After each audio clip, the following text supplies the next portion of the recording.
Welcome to Camino Conversations. I am Rebecca Weston and delighted to be here with you today to answer your most pressing Camino questions. So, welcome everyone to Camino Conversations. My name is Rebecca Weston, and I'm here today to answer all of your most pressing Camino questions. I have a business called the Camino Calls, where I help people plan their walks in the Camino de Santiago, as well as lead small group experiences on the Camino de Santiago as well. And so today I am answering questions that I've gotten from folks that I've recently talked to about the Camino, and I'm answering your questions as well. So if you are here live, I invite you, hi Margaret, hi Rosie. If you guys have questions, by all means, please do type in the chat box, and I'm happy to answer any questions you have about the Camino de Santiago. The first thing I want to talk a little bit about, and this was something new to me. Somebody recently asked me, how can you be sure in the cathedral in Santiago de Compostela, there is this huge incense burner. And if you've seen the movie The Way, they swing it at the end of that movie in the cathedral. It's called the Barofumero. And someone asked me the other day how you can make sure to see it swing. And the only way I know of to make sure to see it is if you make a donation. And so someone asked me about this the other day and wanted more details about this. So you can actually, right now it's a €500 donation. And you choose which mass at which you want to see it, and that will make it happen. But the other thing that I've told people, if you want to make sure that you see this thing, there are plenty of tour companies that will pay for it to swing. So if you are walking into Santiago and you happen to run into a tour group, ask them when they're going to go to the pilgrim mass, because that's the 12 o'clock pilgrim mass is usually when this happens. So it was really exciting to kind of look into this for this person who wanted to know more about how to make sure that huge incense burner called the Barofumero swings.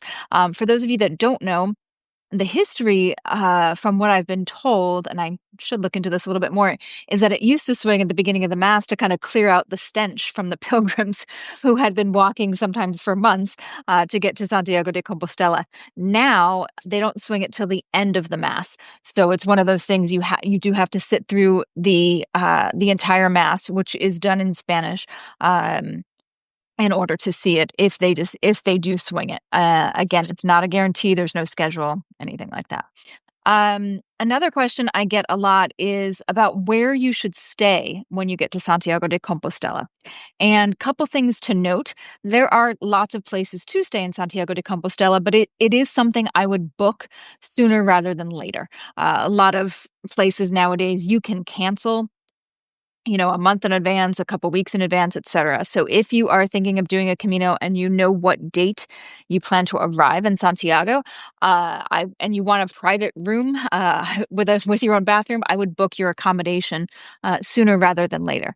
There are lots of them, but as we get closer to peak season, especially if you're going to be there in May, June, and September, and then various holiday weekends as well, it can get very busy there because it is not just a city for the pilgrims. It is a city that has a lot of tourism as well. So you see plenty of pilgrims that do walk into Santiago de Compostela, but then also you'll see lots of tour groups. So first of all, I would get your accommodation there sooner rather than later.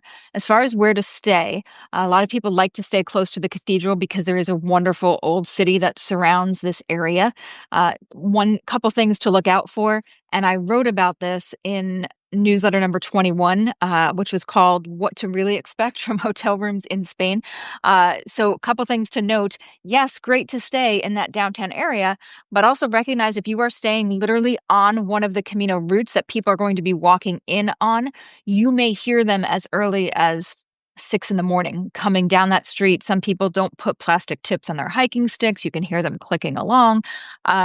If your room faces the actual Camino route, it can be noisy at all times of day and into the evening because pilgrims may start arriving early in the morning and they are arriving, any time of the day. So if you want to stay in a place that's right on one of the routes, that's fine. Just be aware of that that this could be a problem. If you're a light sleeper, I would ask for a room that does not actually face the street. I'd ask for a room in the back or that faces an interior courtyard. A lot of the places now do have double paned windows, but some of these buildings are very historic and they haven't even changed the windows. So you're going to still be able to hear that noise through those windows. So I had someone in a hotel one time tell me that she knows when it's Americans booking versus when it's Spaniards booking, because the Spaniards will always ask for the interior rooms because they want to make sure they get to sleep. Whereas the Americans think, oh, I'm going to do the room that faces the street. It's going to be wonderful. I can open the doors, the windows, and see what's going on, which is all fine and wonderful, unless you're a light sleeper. So just be forewarned about that. There The other thing about staying anywhere in the vicinity around the cathedral is there's a lot of bars and restaurants and celebrating going on, any day of the week, pretty much between May and October, uh, because that's when all the pilgrims are coming in. So I would recommend, if you can, if quiet is important to you, to stay on a quieter back street, but you do have to do a little bit of research to know, are there restaurants and bars on that street? Not to say that people will be noisy, but it's not a guarantee that they won't be. So that's another thing to look out for. There are a couple places that I have stayed, that I do enjoy, but I tell people it really depends on what you're looking for. One that I'm definitely going to talk about is the Parador. The Paradors are a network of four-star hotels here in Spain that it was started in 1929. They took over monasteries, convents, things like that that were falling into disrepair oftentimes, and they turned them into these hotels that are government run. There is in the same square as the cathedral is the Parador de Santiago de Compostela. It is beautiful. It was built, they started building it in 1499 to be a hospital and a hostel for Camino pilgrims. And it served in that way until 1953, at which point they turned it into a luxury hotel. And then it became part of the Parador network in 1986. Even if you don't stay there, it is stunning to behold. If you go in, they do have information panels about the history of the building and things like that. So, as far as kind of top of the top, my recommendation, if you want to be right there, and stay at one of the best places, I would go for the Parador. There are other, big chains that have nice places to stay, but not necessarily as close as being right there. Um, the Other than that, if you want some personal recommendations, I do have a couple. Feel free to send me a message and I'll tell you. But it also depends. Like, one of the ones that I like staying, it used to be on a quiet street, but it's gotten a bit noisier, as it's gotten more popular. And now when I look at it with what other people want to stay here, the rooms are pretty small. They can be pretty tight. And so it all depends too on what you're willing to sacrifice. So if you want to be in the old town on a quiet street, I think the best thing to do is really to go on booking.com and look and see what you can find, because they have pictures of all the rooms. However, you will get a better price if you call and book the accommodation directly. So I usually recommend people do their research on booking.com. And then if you can book through the accommodation directly, usually you'll get a better price. Again, welcome. I'm Rebecca Weston from the Camino Calls. I help people plan their walks on the Camino de Santiago. If you're joining us live, which I see some of you are, feel free to type in any questions you have about the Camino de Santiago, and I'll be happy to answer them. I have a list of questions that I've gotten literally in the last few days, and ones that I get often, and so I thought I'd take a minute to answer those. I will also say that coming up in the next 3 weeks, I have 3 different guests joining me. Next week, I have someone who walked the Camino Primitivo at 65 years old. That is one of the most challenging routes of the Camino de Santiago. It starts in Oviedo, and so she's going to tell us about her experiences. The week after that, I have Maurice Frank joining me, who did the Camino Frances first, and then he did the Camino Portuguese. He is also in his 60s, I believe, at this point, if not older.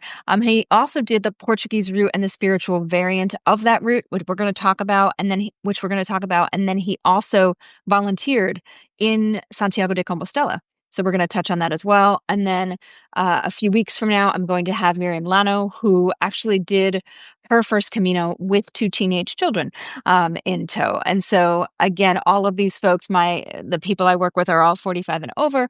And so all of these folks are 45 and over and did their first Camino at that age. So I invite you to join me in the coming weeks, always at the same time and same day.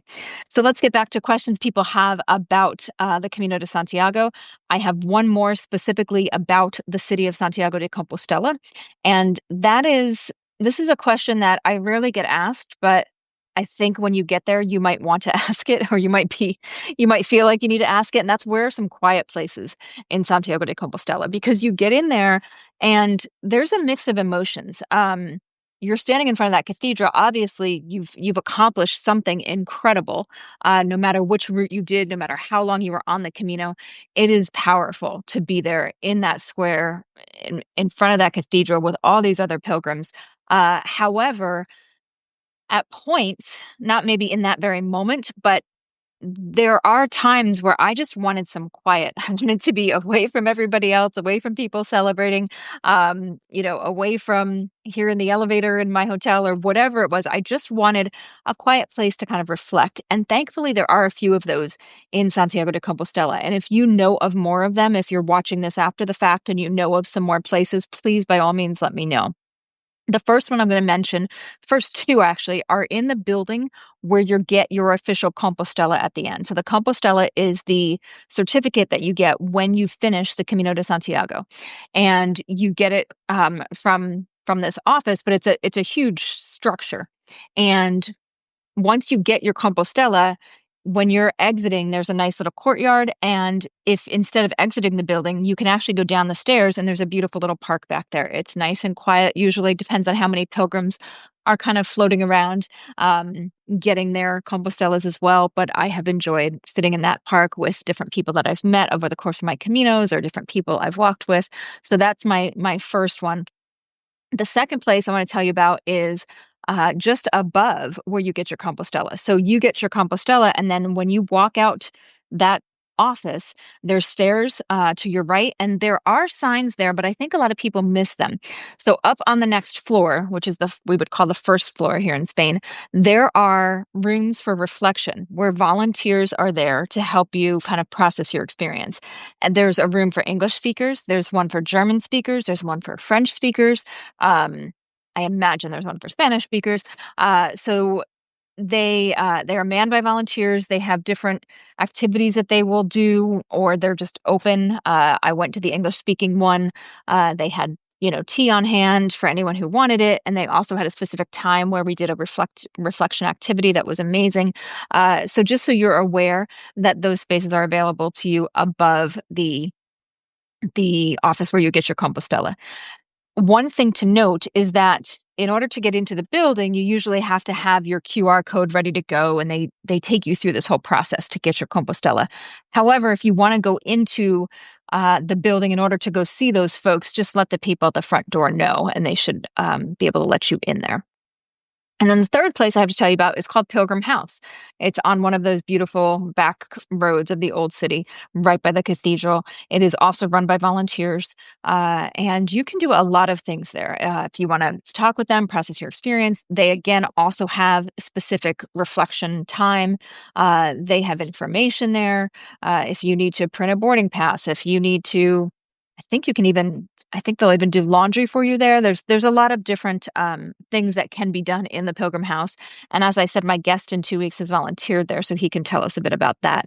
But what I like about, one of the many things I like about Pilgrim House, is that all the way in the back, they have this beautiful room where it's lined with books, and they have on the wall different reflection activities that you can pull off the wall. If you have a journal, you can do that. If you want to read any of the books, they also have a little outdoor courtyard in the back as well, and that's a quiet space.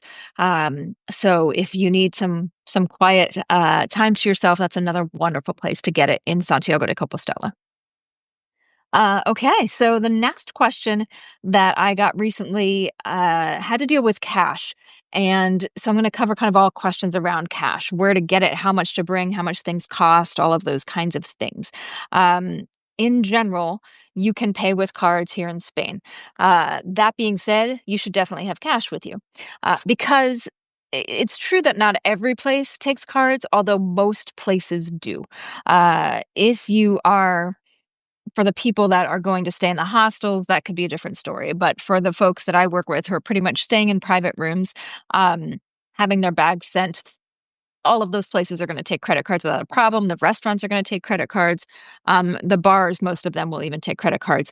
However, if you are, just getting a coffee or something like that, it's going to be like a euro 50. You want to have cash on hand.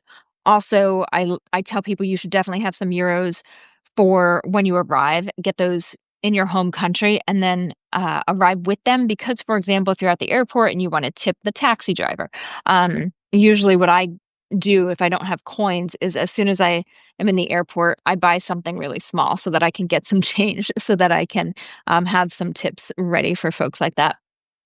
Uh, but let's talk. So, as far as getting money in your home country, you can ask at your bank. For those of you that are in the US, the American Automobile Association, they can also get euros for you. You do have to order them. It's not like you could just walk in with your ATM card or cash and be like, "Hey, can you give me some euros?" They don't always necessarily have them on hand. So, you do need to think about planning ahead in order to do that. Uh, the And then in Spain here, you can use your ATM card here. Some of your banks are going to want to know that you're abroad, so make sure you let them know that you are that if they start to see, ATM withdrawals and payments in Spain or whichever country you're starting in. If you're starting in France, if you're starting in Portugal, make sure you let them know. The other thing is to be aware of fees. I specifically search out for the ones that are in my network, but some people also have credit cards or ATM cards where your bank will pay you back the fee if there is a fee. So, for example, the Charles Schwab card, I know does that. Um, other banks, as long as you're at an ATM within their network of ATMs, you're fine. I usually tell people take money out ideally during banking hours, just in case something goes wrong. The bank will be open and you can get some help there. I don't usually recommend that you take money out of an ATM that's not associated with a bank. They are usually going to charge a fee. They're usually going to charge more. And if something goes wrong, who do you contact? But also keep in mind that banks in Spain in general are pretty much open from 9 to 2, and that's it. So that would be your window if you're wanting to get cash out of one of these machines. And then, yeah, and so as far as how much to bring, again, it depends on how much you feel comfortable carrying. Definitely keep your cash on you, someplace secure, or keep it in your hotel room in the safe or something like that. I tell people nowadays, if you're doing a week-long Camino, you can come over here with 50 to 100 euros. And you should be fine. I say 50 because then I take euros out of the ATM. But if you don't want to have to deal with an ATM, then bring over 100 to 200. But just make sure you keep an eye on that, and it's always, always, always with you. Depends on how long your Camino is, how much money you're going to need. And so that's also something to consider. I'm talking, again, I mentioned for people that are just doing a week, 100 euros should probably cover you if you're going to use your card most of the time. If you're doing, a 30-day Camino, then I would say, yes, start out with maybe 100, maybe 150 euros, and then you can kind of um, resupply at ATMs along the way. Just remember, though, that you are walking through plenty of small towns and not all of them will have banks. So do not count on the fact that there's going to be an ATM. And so if you're running low on cash, make sure you start thinking about that way before you're actually going to run out. Okay. And again, welcome to those of you that have just joined. I am Rebecca Weston of the Camino Calls. I help people plan their walks on the Camino de Santiago, and I also lead small group guided experiences on the Camino. And I am here this week on my own, answering more Camino questions that I've gotten. I did part one of this series a couple weeks ago. And now I'm here with part two. So let's keep going. Third question I get is about hiking sticks. And I tell people, I know 80-year-olds on the Camino who have never used a hiking stick.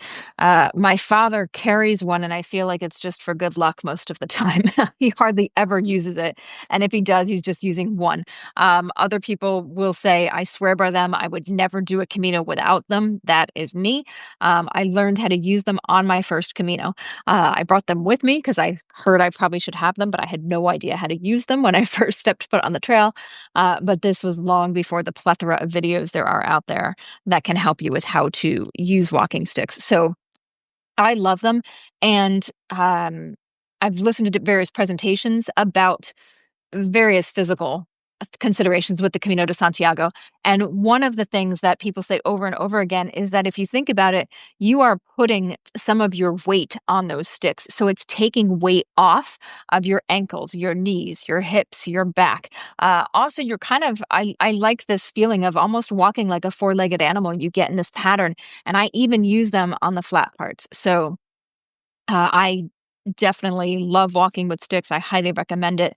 The other question I get with regards to hiking sticks is about bringing them on the plane if you are flying here.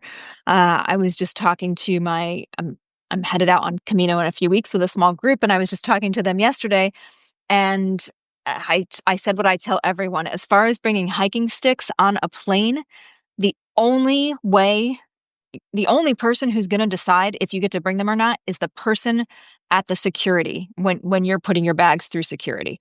Uh, the airline can say whatever they want.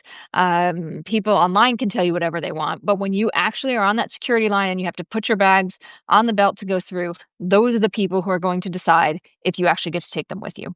Now, that being said, you can do all kinds of research and find out if they're allowed, if you have plastic tips on them or not, et cetera, et cetera. I'm at the point now where I tell people, unless you're particularly attached to your hiking sticks, you can get them over here, and it's fairly easy to get them over here if you give yourself enough time to kind of adjust and do something like that.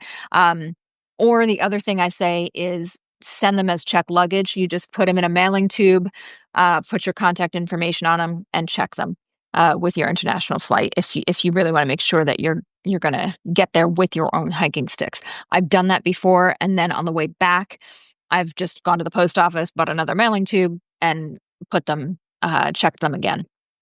So as far as hiking sticks go as well, you can get them here. They're like 10 to 15 euros, which is like, I don't know, 12 to $18 a hiking stick. You can get them in any of the major cities. You can go to Decathlon is the major sports store around here. And then the other place you can get them, here in Spain, we call them the chinos, which means the Chinese. But it's these stores that are owned mostly by Chinese folks. So I don't want to get any hate but I'm just giving you the name of what people call them. A lot of people will also now call them the bazaars. But if you want to get hiking sticks in a smaller town that doesn't necessarily have an outdoor gear store, one of the bazaars will probably have them, especially if you're on the Camino de Santiago. So there are definitely places to get them. If you're starting in some tiny little town, like, for example, Saint-Jean-Pied-de-Port on the Camino Frances, they do have hiking stores there as well. So just be aware that a lot of these places where people start out, there are people that know that pilgrims are going to be seeking these things. So just ask and see what you can find. Where it gets tricky is those people that didn't bring hiking sticks to begin with and realize a few days into their walk that they might be a good thing to have. And depending on where you are when you realize that, you may not be able to access a bigger town for another day or two. And so keep that in mind, that I'm one of those people, I tell people not to pack things just in case. But I feel like hiking sticks, get a handle on if you're going to use them or not ahead of time. Try them out, learn how to use them, see if it's something that's going to benefit you. Okay. So, let's see here. Next question I get a lot, and I got this yesterday as well, was about jet lag. Depending on what country you're coming from, you might want to consider spending at least a night or two somewhere before you start your walk on the Camino de Santiago to adjust for jet lag. Some people do fly in, and getting to any of the starting points for a lot of the starting points on the Camino de Santiago, it's not necessarily easy. So you might fly in and then you have to take a train and a bus or a taxi, or so I would not necessarily say, hey, the day you fly in, sure, go ahead and start walking on the Camino de Santiago. The next day, maybe that could be fine, as long as you stay up as late as you can the day that you arrive. That's always been my key for jet lag. The day that I arrive here from the US, I try and stay up at least till 8 o'clock, sometime 9 p.m., 10 p.m., any of that would be very helpful. And then you're right on the schedule. The other thing is I tell my husband, friends, family, I'm like, do not tell me what time it is back in the US. That does not help me adjust. I am here in Spain, and when I look at my watch, it says the Spanish time. And so that helps me as well. I know people that go through various rituals before they leave to adjust to the time zone, or to start adjusting before they even leave. I'm not as, organized or whatever to do something like that. And the method that I have of just staying up that first day has worked for me. So, and that's something to consider. I also was saying yesterday too, that first day when you arrive, because a lot of you, if you're coming, for example, from the US or Canada, you're going to be arriving early in the morning. On your main flight. Then you might need a connecting flight, then you might need a bus, and da da da. The mistake people make is, by the time they finally get to the place where they're going to spend their first night, a lot of people will say, oh, I'm going to take a nap. That is the mistake. Do not, if you can at all costs, avoid taking a nap on that first day. Okay. And again, for those of you that are just joining us, I'm Rebecca Weston. Happy to be here answering your Camino de Santiago questions. The next one I have is where to get your Camino credential. So the credential is different from the Compostela. So when you're walking the Camino de Santiago, you have what's called your Camino passport or your credential. They look different depending on which country you get them in. So you can get them from your home country in a lot of places. So I know in the US, you can contact the American Pilgrims on the Camino and order a credential. You can do this in Britain, in Australia, and various other places. And they will have their own credential. This one specifically is the one that you get in Spain. There's a different one if you start in France and get one in France. So you can get them ahead of time, but you do not have to. Most people are going to be arriving in their Camino starting point, and it's probably going to be a fairly popular Camino starting point, and whoever's there will tell you where you can get your credential. So, for example, on the Camino Inglés, which is a 5 to 7 day Camino, everybody knows you go to the tourism office. It's specifically the Pilgrim Tourism Office, and what they're doing is they are giving out the Pilgrim credentials. And I say giving out, usually it's a couple euro donation. And so wherever you are starting your Camino, just ask and you'll be able to get your credential there. So don't fret about getting it ahead of time, but you can get it ahead of time if you want to.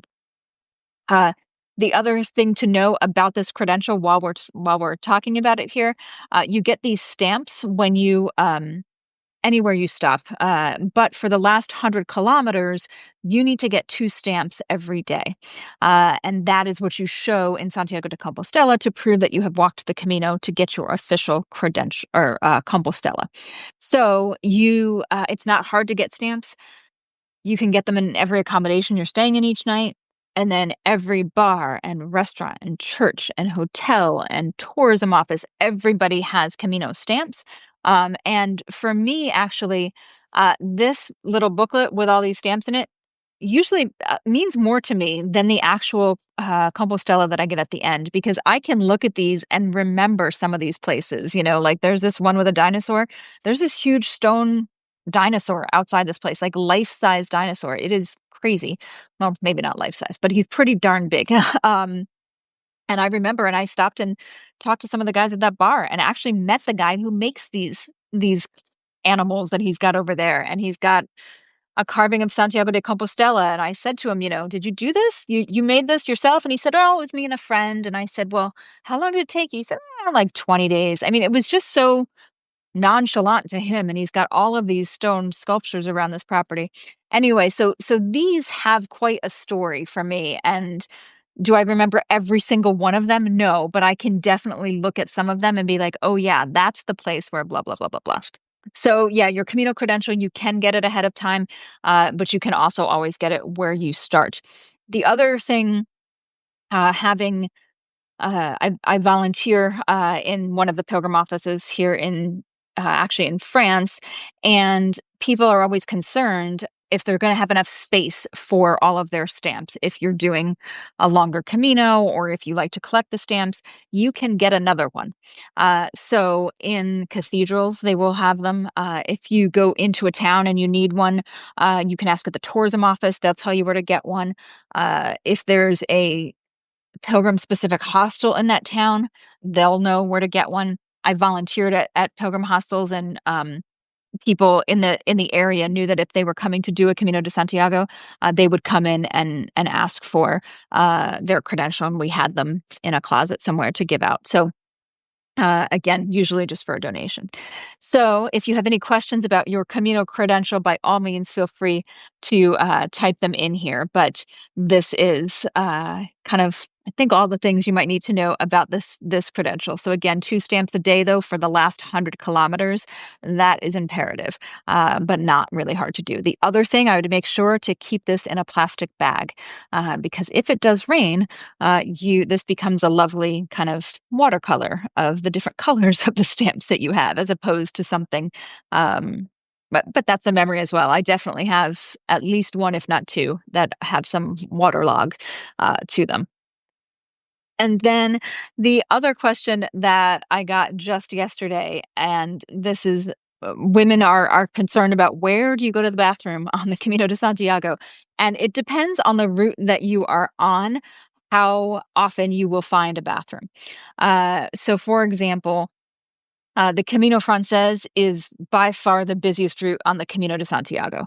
So you have a better chance there, but there are definitely stretches where there's nothing for, I don't know, 5 miles or something like that, sometimes longer. But it's that route has gotten so much more popular that, things have been towns that used to have nothing now have something.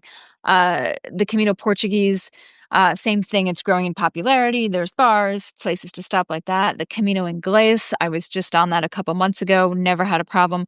Um, and I say never had a problem because when I see a bar, I stop. I get something to drink. And I go to the bathroom. And when I say bar, recognize that we're in Spain. So a bar here in Spain is not the place you go to get drunk. It's rarely I've hardly ever see drunk people here in Spain, unless it's like late at night on a Friday or Saturday, or it's on the Camino de Santiago and they're from certain countries, but I'm not going to go there. But in general, bars here in Spain, it's where you get coffee in the morning and tostada. It's where you can get a tortilla de patatas midday, which is a great snack on the Camino. It's where you sit and have a glass of wine in the evening. Some of them are bar restaurants, so they'll actually serve lunch between 1:30 and 3:30. So a lot of the activity that happens at bars here in Spain is not actually alcohol related. And so to that end, you don't often see people getting drunk at the bars. Like when we're out here, we nurse a glass of wine. Non-alcoholic beer, 0.0, is pretty popular as well. So you can get that. Most every bar is also going to have non-alcoholic beer. But anyway, my point, back to where to go to the bathroom. If I'm stopping at a bar, I will always buy something. I don't just walk in and use the bathroom. So I will buy something and use the bathroom. And then there's kind of this like holy trifecta. If you walk into a bar in Spain and you want to use the bathroom and you go in and they have soap and paper towels and toilet paper, jackpot. Like that, when I did my first Camino, 12, 13, 14 years ago, that was rare to get all three of those things. And then also hot water. I've learned to let that go. I mean, it's very common that you don't get hot water in the sink in a bathroom. So forget about that. But since COVID, I noticed a big difference is that I find soap at least a lot more than I did before the Camino. So for that reason, I do tell people I carry a little hand sanitizer, and I also carry toilet paper with me. Not a whole roll. I just, I roll a little bit of it, stick it in my pocket. And most days I never need it, but I always am happy I have it the times when I do need it. Because you never know how busy a bar has been. If nobody tells them the toilet paper's out, how they're not going to stop whatever they're doing. So I also tell people that, hey, if you go into a bar in Spain on the Camino, or anywhere for that matter, and there's no toilet paper, let them know because they would appreciate knowing that so they could put somewhere back in there. So the first thing I tell people is, yeah, if you see a place to stop, even if you don't have to go, I would stop. Uh, some people, I've met people who, for whatever reason, don't stop at the bars along the Camino. And one of the things I love about the Camino is you can do it however you would like. However, if you're not going to do that, then you're definitely going to have to figure out how to go to the bathroom in the outdoors. So keep that in mind, that's another reason to stop at these places. So yeah, some people have talked about these cups that you can get. I've never used them, so I can't speak to them. I've never found a great need for them, but I know people on the Camino that have had them, that swear by them, love them, wouldn't do a Camino without them. So it's really your call. But in general, for example, I have a group we're going on the Camino Inglés. We shouldn't have too much of a problem on that route. So yeah, that's kind of my all I have to say, unless you have other questions about where to find bathrooms on the Camino. Oh, no, I do have one other thing to say. Sometimes if there's a long stretch where there is no bathroom, and you might see some little whatever shepherd hut or something along the way, and you go behind it to go to the bathroom, you'll unfortunately at times see a lot of toilet paper back there. And so I always tell people, bring toilet paper, but also bring a bag to put your used toilet paper in, because it's pretty disgusting to leave that and to do that here in Spain. So please don't be one of those people. Um, okay, so for those of you that joined us a little bit later, I'll say it just one more time that I am Rebecca Weston from the Camino Calls. I help people plan their walks on the Camino de Santiago, and I also lead small group trips on the Camino. And today I am here alone answering your Camino questions. So if any of you have any questions, please type them in. I have been through now all of the questions that I came with. That I've gotten in recent days and have gotten over the years. So at this point, that's all the questions that I have to answer. But I do want to remind you that next week, again, of my guests, for those of you that missed this, next week is Hannah Maris, who at 65 walked the Camino Primitivo, which is one of the hardest routes of the Camino de Santiago. And so I'm very excited to have her join us. Then the next week, I'm thrilled to have Maurice Frank, who also is somewhere over 65 and did the Camino Francés first, and then went back and did the Camino Portuguese and took the spiritual variant. So I haven't done that variant myself, so I'm really interested to talk to him about that. And he also volunteered in Santiago de Compostela. I have volunteered in many places along the Camino, but not in Santiago itself. So it'll be interesting to talk to him about that and get some insights there. And he actually volunteered in Pilgrim House, which is one of the places that I mentioned earlier today. And then the week after that, I have Miriam Lano joining me, and she did her first Camino with her 2 teenage kids. So any of you that are thinking of doing a Camino with your children, who are of teenage age, you might want to join us. Those of you who are adults thinking of doing a Camino with your adult parents, I interviewed my own father just last week, I think it was, because I have done a number of Caminos with my father as well. So we had some conversations about that. So with that, I see no one has typed in any other questions. So it has been delightful. I will be back here same time, 11 Eastern time, every Wednesday, talking about all sorts of things on the Camino. Every Sunday, I post a newsletter and would be delighted to have you subscribe so you can get any Camino information. And my goal is that more people get on the Camino. It's an incredible experience. I'm getting chills just saying that. And I also tell people don't postpone it. Um, it's just too amazing an experience. It's not going to be easy, but it is incredible. And I tell people, sure, you can do lots of cool trips when you retire, but will you be physically capable of doing the Camino this time next year or the year after that or the year after that? Who knows? I hope so. But the Camino is definitely something, if it's calling you, get over there and do it, please. Okay. Wonderful. I will see you guys next week. Thanks so much for joining me. Bye bye.